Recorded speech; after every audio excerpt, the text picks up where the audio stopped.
On today's episode of the Sales Factor podcast, we have none other than Mina Mustafa. She's the business development manager of a company called Sodaclick. Now, she has a track record of being a creative, business driven interior designer. Now, that's a mouthful. But she strives to give the best customer service, creative solutions, and really guiding her customers to make the best decisions out there. So, welcome to the show. Let's get into it. Mina, what is the biggest challenge you are finding right now in sales? Customer retention. The biggest challenge for me is customer retention. I don't know if you find this challenging as well. Yeah, absolutely. I think it's a huge topic that probably isn't discussed quite a lot. I think a lot of people Absolutely. focus primarily on new business. But my experience within sales, I when I was in sales, I used to look at 33% new business, Okay. 33% penetration, which is more once you land internally, like how do you then expand to other parts of the business with other products or other services that you've got? And then 33% was on renewal. So how do you renew them and how do you keep them on as a client? So it's a massive, massive topic to discuss. But why do you think it's Absolutely. such a big problem? Because the reason for that is that it requires an ongoing effort and investment to maintain these customers loyal to your brand, specifically with the competitive market nowadays and also the high customer expectation. What do you think about? Mm. Yeah, absolutely. I mean, like I said, if companies are spending all this money and time and resource to acquire customers, great, right? You land the client, you deliver the service, you build up that relationship with them. Again, Absolutely. you've done all the work. You want to keep them on board, and I think if there's no process around people to retain customers or have a process in place to keep them on board, like you're losing out on revenue and all that hard work can just go off into the ether. But like 100%. what 100%. if you saw that the impact of not retaining customers to the So businesses? good question. The impact is exponential. First of all, let's look at return on investment. From attaining Mm, the customers and potentially losing out in the on the recurring revenue from these customers and the organic growth that comes within the retained customers. There's actually a very interesting study done by Harvard Business Review. It mm. states that increasing customer retention by only 5% can increase profit from anything from 25 to 95%. So that is a Wow. huge percentage. Yeah, Yeah, absolutely. I'm sure people want to increase the revenue by 95%. Happy days. I know, Love right? that. Only from So 5% of people. 5%, that's it. which So is a small amount. absolutely small amount, but we I think people listening to this will know customer retention is super, super important. Like they 100%. get it. But what should companies be doing about it, or how should they be going about to actually renew people? And the reason why I'm asking that question is, Yes. I think that people, because I've been in sales, and one of the things we didn't really focus on customer retention. We've always focused on new business, right? And it was a key area. This is where like customer success and stuff comes in, which is super, super important. Um, which is an area we can obviously dive into, but Absolutely. it got to the end of like the year subscription and stuff like that. And then when we went to renew, because we hadn't actually had a process in place to build up that relationship, keep touch points, etc., to keep them on board, like it was super hard to retain them and renew them. So, what should companies be doing about this? Like, how should they be going about or thinking about customer retention? Like, what processes should they be putting in place to make sure that they actually are renewing customers and actually, keeping that revenue in the business? So, like you mentioned, talking about building strong customer relationship and bringing these customers in the first place to be interested in your brand and what you're doing. And not only that, improving products and services goes a long way. So, these Mm, customers came to your company for a reason. You mm, are solving a pain point in the market, and they're here to be part of your company, to be part of your ecosystem. So, how can you retain these customers? Is by maybe improving products and services, listening to your customers as well, listening to their feedback, and mm. create an overall pleasant customer experience. It's very important. And not Okay, only so that, let's dive a bit yeah, deeper and talk about yeah. personalization. Mm, Personalization is super important, in my opinion, when it comes to acquiring new customers and also retaining your existing customers. absolutely. Like personalization is massive, and I do want to dive into that in a second Yeah. with customer retention. So yes, we know it's all important and building relationships and delivering a good service, and that's great. But like what should companies be doing it as a process? So say you've got someone on for a year long project or year long subscription. Like what steps should they be taking throughout the year to make sure that that personalization is there, the relationship's there? Is it resting on the shoulders of the BDM, of the SDR? Should they be looking at bringing in customer success? Like, what have you found that really works in terms of a process or activities they should be doing throughout the year to make sure that when it comes to the renewal or retention stage, that they have a higher percent chance of securing that business. So basically, it's a long process, and you can tackle this question from so many different angles. So it Yeah, really depends on the context here. So yeah, if we're talking about depends, first of all, let's talk about market strategy. You go to market strategy. right. If we're talking about B2B here, it's a different approach. But when it Mm, comes to B2C, again, what we're seeing, you have so many different tools in the market that you can utilize to help you create a fantastic customer journey. And also, you yeah. can get feedback from that and you get data from these customers to understand their shopping habits, their pain points, what you can do to improve your products and services and to keep Mm, them invested in your brand. So, this is extremely important as well to talk yeah. about brand loyalty from these customers. Yeah, absolutely. I think you've hit on a really key point there is actually listening to your customers and 100%. listening to the feedback. How are they using it? How are they finding it? What challenges are they finding? What can you do to improve that? They might even say something that you haven't even thought about that you can bring to the business and implement, which is Exactly. massive. So if talking to customers is one of the key areas, do you find that there should be a process in place like a drop-in call or a check-in call every 4 weeks and or an actual meeting booked in to specifically talk about these topics? Do you think it should be someone else in the business like a customer success manager to come in and that's their sole job to continue building that relationship and acquire that data, listen to the customer's feedback, and then push on to innovate? I think all the above, all the ones that you've Mm, mentioned. It's important to create a customized customer journey, a personalized experience. And it depends on the customer, basically, your target market, your target audience, what you're trying mm, to sell to these customers. How are you tackling these sales?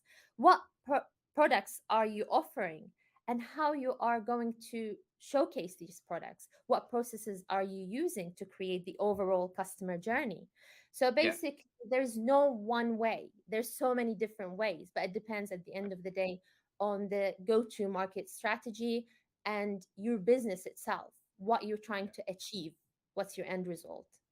So I Yeah. definitely think all the ones that you've mentioned, emails, marketing campaigns, listening to your customer feedback, yeah, Yeah, and that's drawn back from my experience for sure in sales where we didn't necessarily we looked after customers, but we weren't at the forefront of constantly being speaking to them once they were through the door and learning and following the process, like they were doing well. So we just felt, well, they're doing well, like they don't necessarily need us, which in hindsight is a big mistake because then the problem came that when it came to the end of okay, do you want to go for again for another year?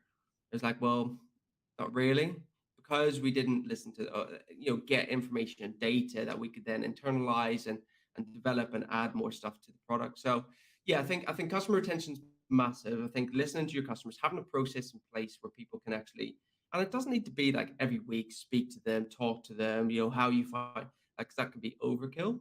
But I think yeah, like having a process in place, if you've got like a year long, okay, 8 week check in, 4 month check in, 6 month check in, where you've got someone like you can do an hour long, you can meet the team, how you getting on, and really advise.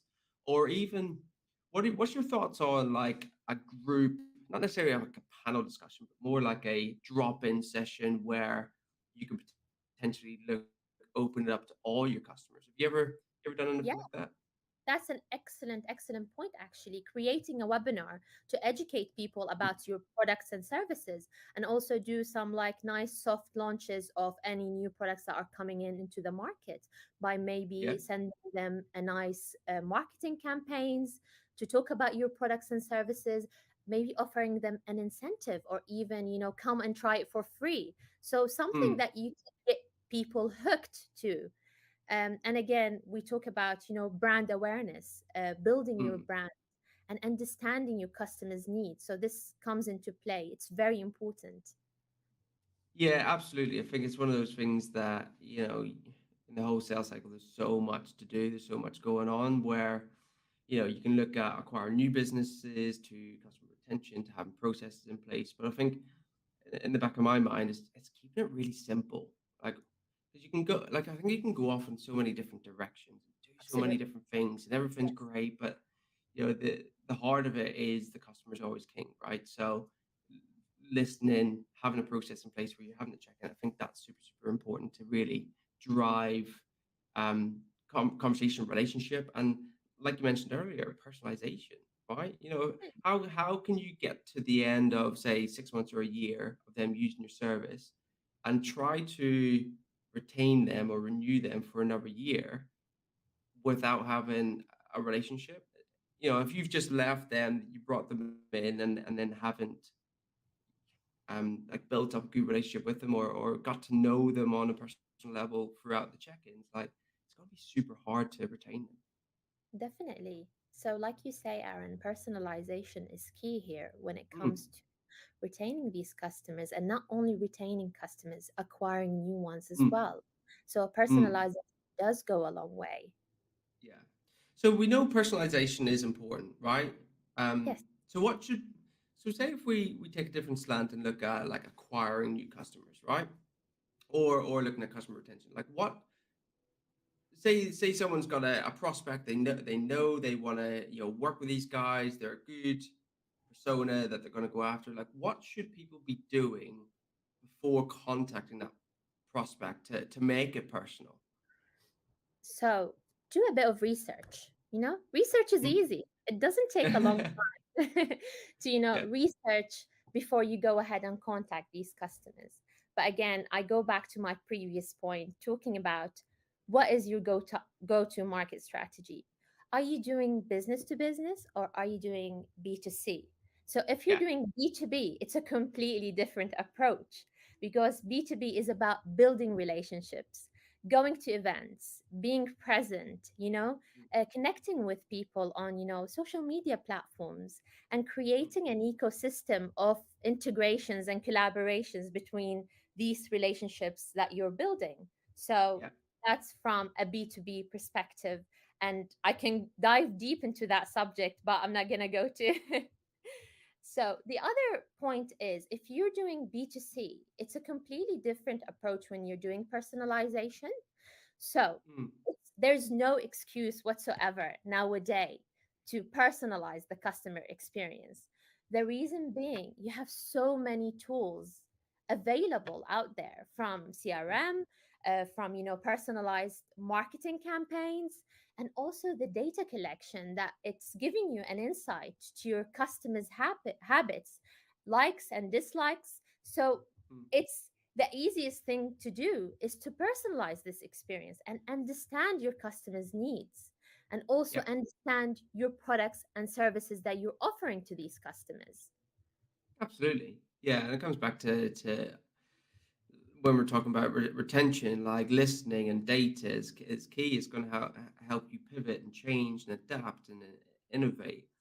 But I've- personalization is an interesting one because I think you can go so far with it. And in your experience, what have you found in terms of when you're doing your research is the key information you're looking Sorry, if you can repeat that question one more time. Your voice is cutting Yeah, off. sure. Yeah. Yeah, no worries. Yeah, it's a bit. I think it's just lagged out there. Yeah, I was just saying, like when you're doing market research on customers, Yes. and you found someone, say it's B2B, Yes. and you found someone, like you can do all the market research, but what key information have you found that really works when doing outreach or when trying to create that ecosystem? Is there specific key information you find that you look for, or is it just more a case by case basis? So basically, it's understanding who I want to approach, what value Mm, I'm going to add to their partnership, and what value they'll bring to my business. So it's right. a two-way street when it comes to B2B. You want to benefit your partners and you want to get something in return. So Yeah. when you are doing research, you want to understand who you want to approach because what value they adding to your company and vice versa. So Yeah. that's what I usually do when I'm approaching customers and building these relationships. Good.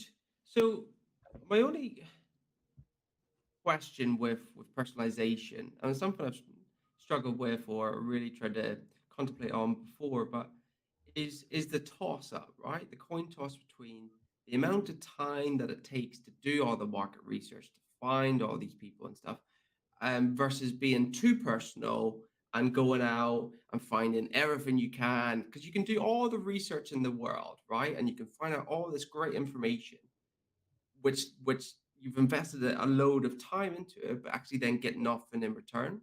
So, like, how much is too much, or like, is there like, right, this person's the right person, we've got X, Y, and Z, right? We know this person we could add a load of value to, and vice versa. Like, it's a coin toss. Like, how much time should people be looking into market research, or versus like going too far with trying to be too personal?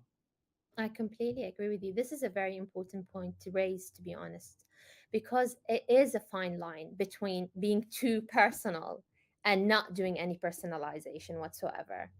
You can Yeah. do the methodology of A B testing, like Mhm. to create different campaigns and study the market and then Mhm. deploy the A and B testing and see the results, the feedback from these customers. Are you being too personal? Are you not being personal enough? So it's just collecting that data to help you create the perfect experience Such for a your great customer. shout. Love that. Yeah, Because yeah, and I don't think there is a silver bullet. I don't think there's a one size fits all where do this and you're going to get 100% response. All yeah, I agree. I think it's a really good point to the again, it magic comes person down back. here. Yeah, imagine there was a silver bullet and we're just like, yeah, do That would that, be great. amazing. Everyone responds. Exactly. Love that. Okay, cool. So you mentioned personalization, which we know is super important, and some really insight there from what you've done and what people can take away in action. When people go out to build relationships, like who should they be looking to build relationships with in a business? Well, again, going back to my previous point, I know I'm going to be talking about that a lot. It depends on their Okay. market strategy, what they're trying to achieve when they're approaching these customers. So, what's Yeah. their end goal?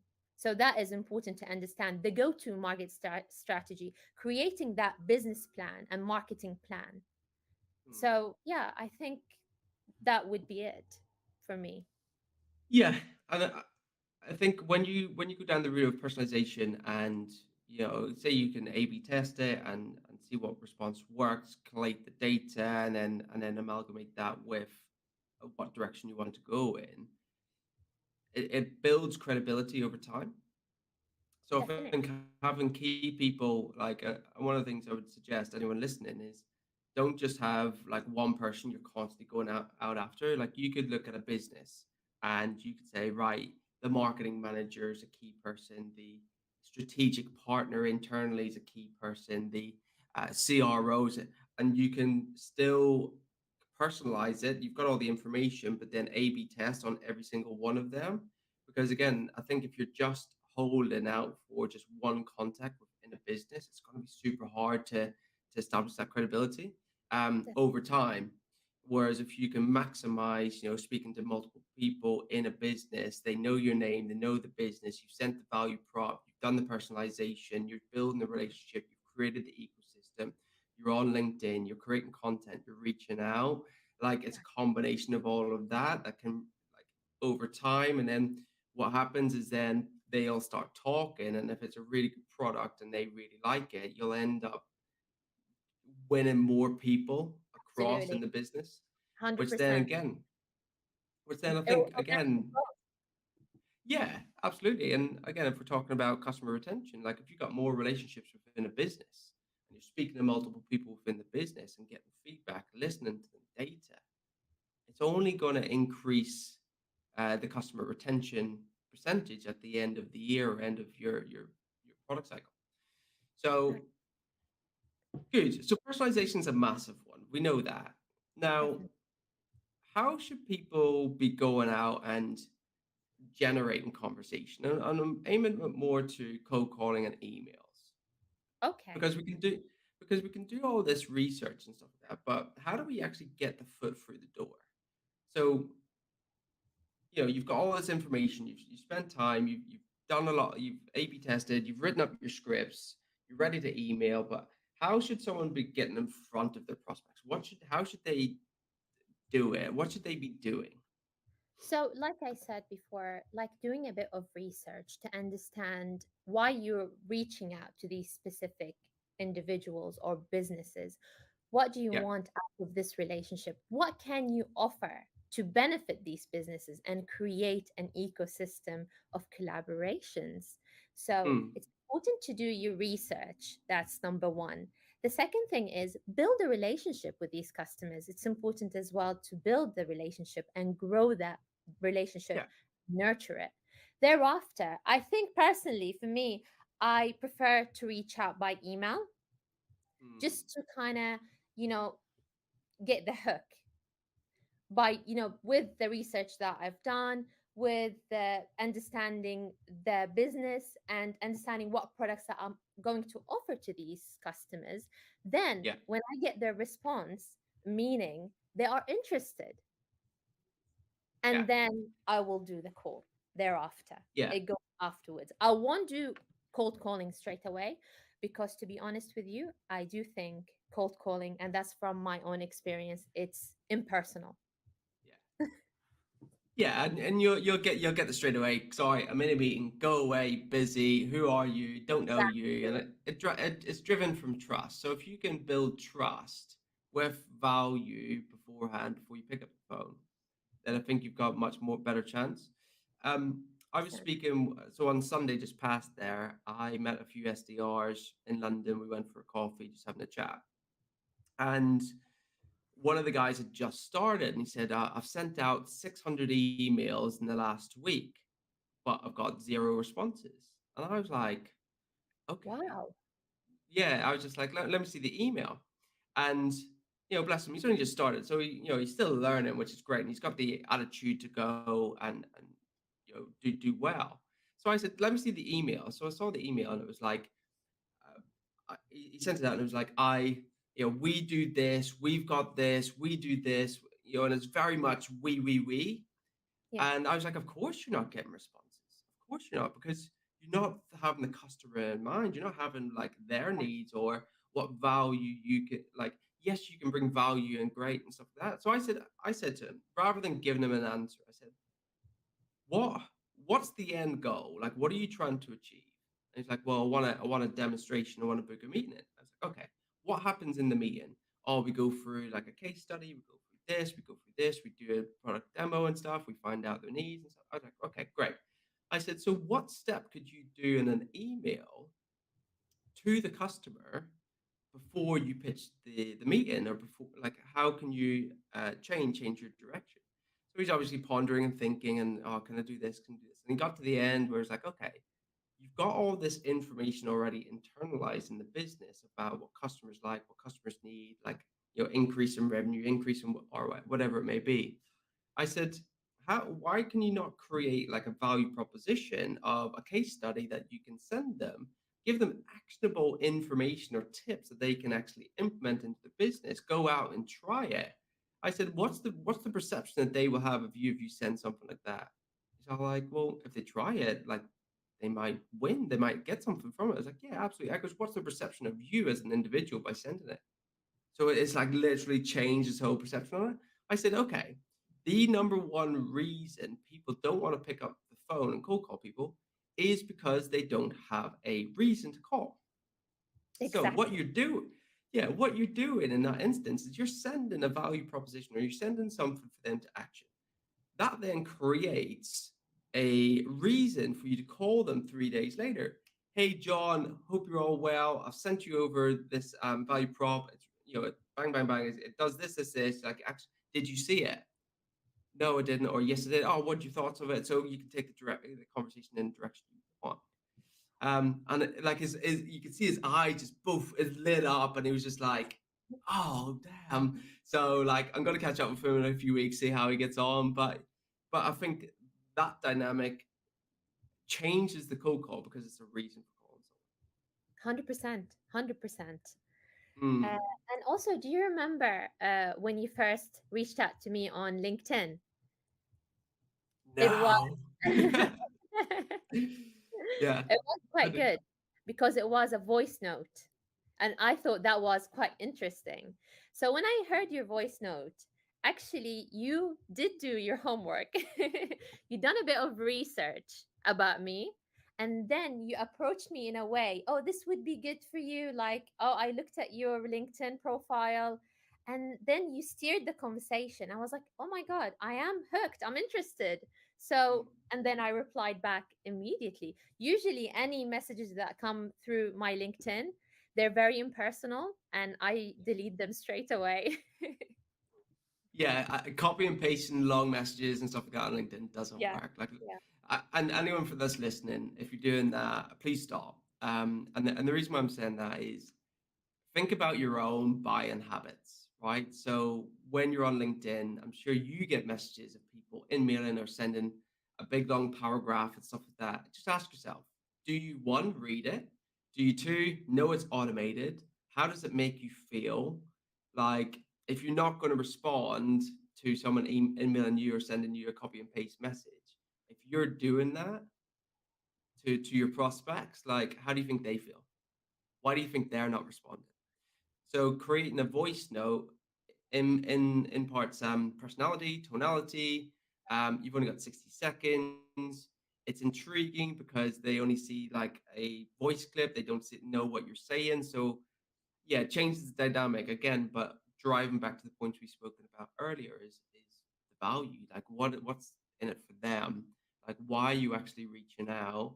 And why is it important that they actually listen to you? Like how can that impact them as a person and also the business? Absolutely. 100%. And the voice note is quite intriguing because you want to find out what this person is saying. So you Yeah. want to open the voice note and hear it. Yeah, well, that's it. I used to coach people on LinkedIn, so I know all the tricks and tips and No, what people should and shouldn't be doing. But it comes back to it, right? For example, let me ask you three questions, Amina. In the last 12 months, has anyone ever phoned you out of the blue? Number one, yes, yes or no? Yes. Okay.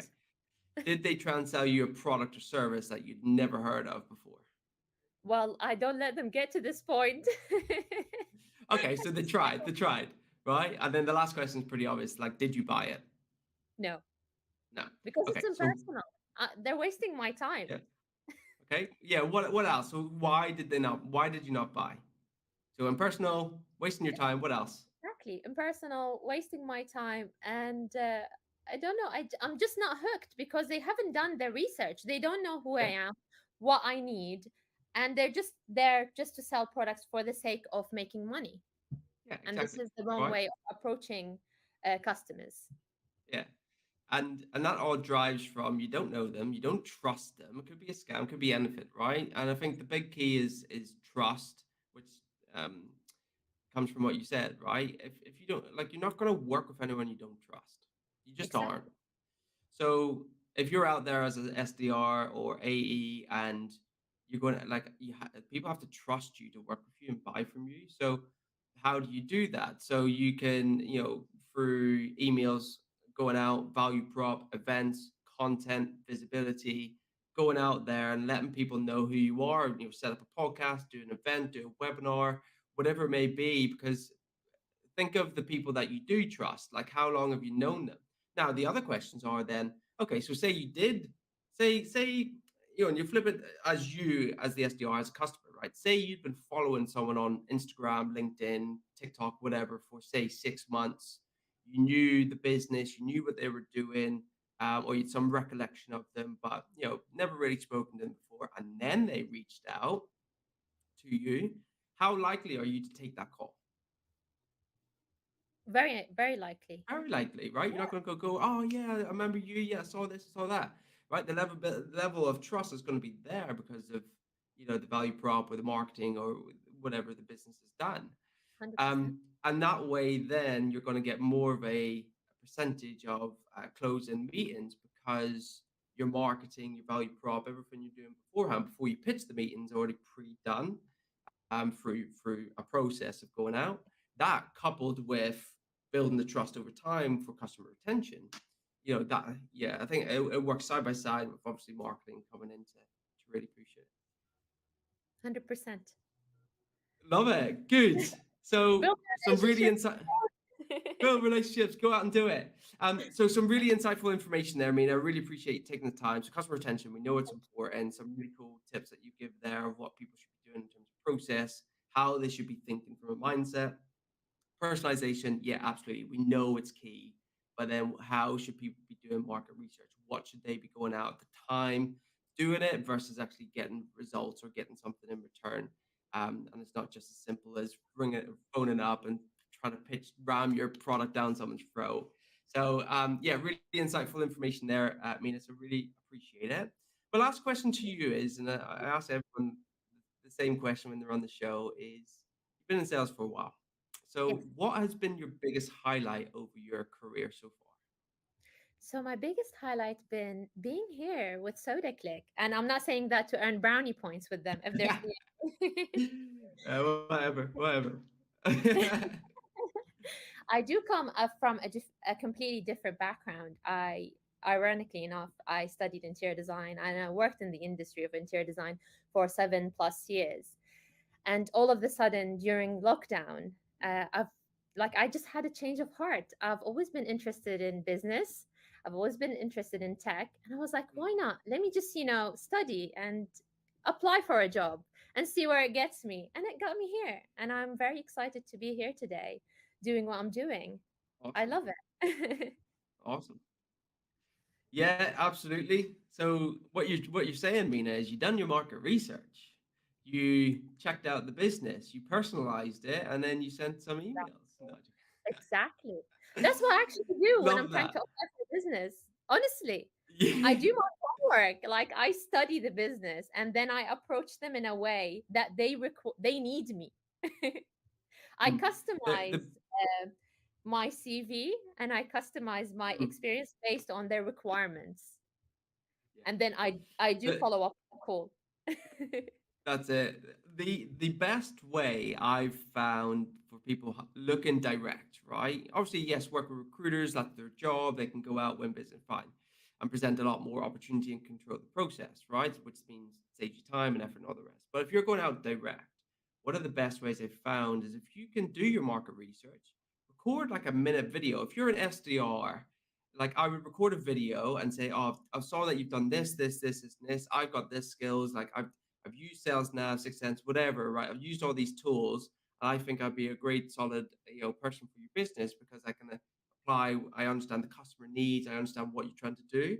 Um, that's going to set you apart from your competition that's just sending a CV or applying for a job. So yeah, if you are listening to this and sitting there thinking, actually, like try that. And it's really simple. Use the tools that you've got to grab their emails Exactly. and away you go. It's Good. easy, honestly. Yeah, it's easy. Recruiting's easy. Anyone can do it. Good. Okay, so just to wrap up now, then, say people really liked what you said and want to find out a bit more about SodaClick, about you. Like, how should people get in contact with you? And feel free to just tell everyone a bit more about SodaClick and what you guys do. Yeah, so basically, thank you, Aaron. So Sodaclick is a powerful and innovative platform that helps businesses to create dynamic and engaging digital signage content while also leveraging our latest voice AI technology to provide personalized and interactive experiences for customers.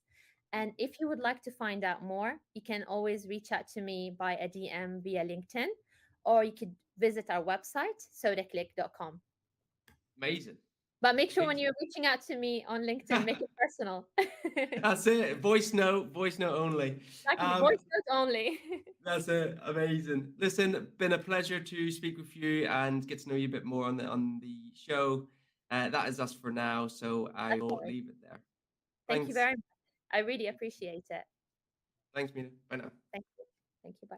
So that was an episode there with Mina Mustafa. Really appreciate you taking the time, Mina, to come on board and give us your advice and tips of what you found has worked. We spoke about customer retention. We know it's important. We know it can be a big problem, but what actionable steps can the audience take away from this conversation to implement into their business so that the all the effort, all the time, all the hard work that's gone into acquiring that new business, doesn't go in vain and doesn't fall away into the ether. So thanks so much for that. Then we talked about personalization. We know we want to get personal with customers. We know we want to do market research, but how far is too far? And what sort of information should you be acquiring to then put into your outreach or to put into generating those meetings? And then we talked about, okay, we've got all this personalization, we've got all this information, we've done our market research. Now what do we do? So we know emails and cold outreach and cold calling can work, but what other ways can you as an SDR or as a salesperson go out and use the information, the market research you've got, and implement it into a different way to generating those meetings? So, really appreciate you taking the time today, Mina. Much obliged. And that is it for this episode. Hope you enjoyed it. Thanks very much for taking time to listen.